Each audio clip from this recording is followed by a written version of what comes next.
Okay, now I would like to try one of my old-time favorite figures that another student discovered how to do, but that my fingers don't really work as well as they should these days, and I'll see if I can do it.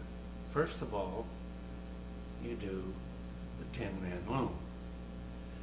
Then you're going to add other loops onto your ring finger, and you're going to use your thumb to reach and pull so that you have another straight across string on your side, and you're going to use the thumb to hold and rotate half away onto your ring finger and reestablish your loom.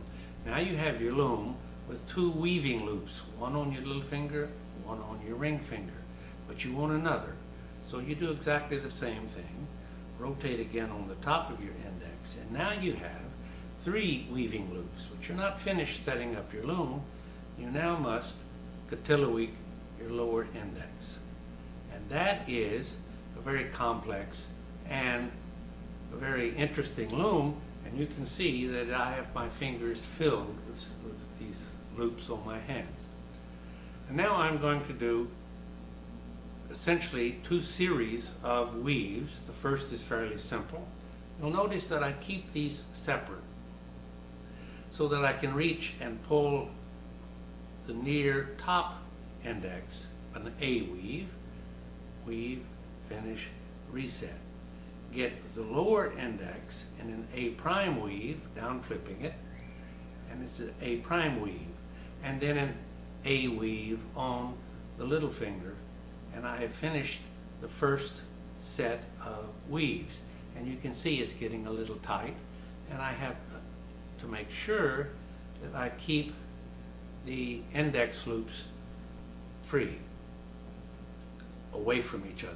Now I'm going to come up into the little finger loop and reach and pull the far top index with my shoulder of my finger.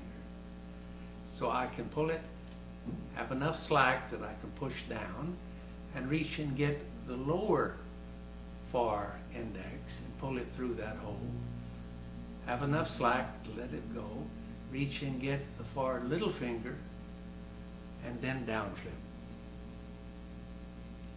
And that is the last weave that I will make.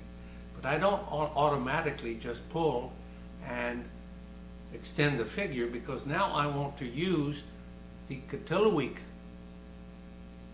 string, which is the straight across string, running through the center of the complexity, and I have to be careful that I pick it with my ring finger so that I can make it go through the hole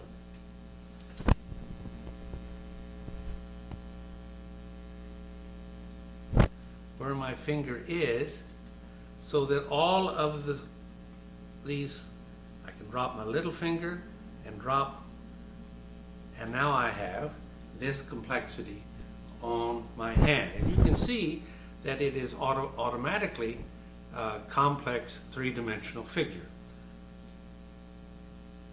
I then put my ring finger up so I can hold it and clean the top by reaching and pulling the non-transverse string, putting my thumb up, reaching, kicking, and rolling, and there I have the complexity.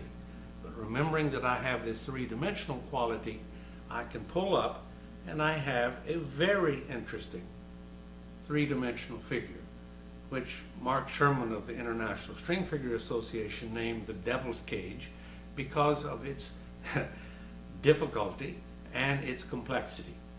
Now the way I finish this weave, and you can see it's a very dynamically stable three-dimensional system, is that I reach with my thumb again, transfer, reach, kick, and roll, so that that center complexity is raised and the entire figure is then shown, and it's a little bit off kilter because my hand is a little bit off kilter these days.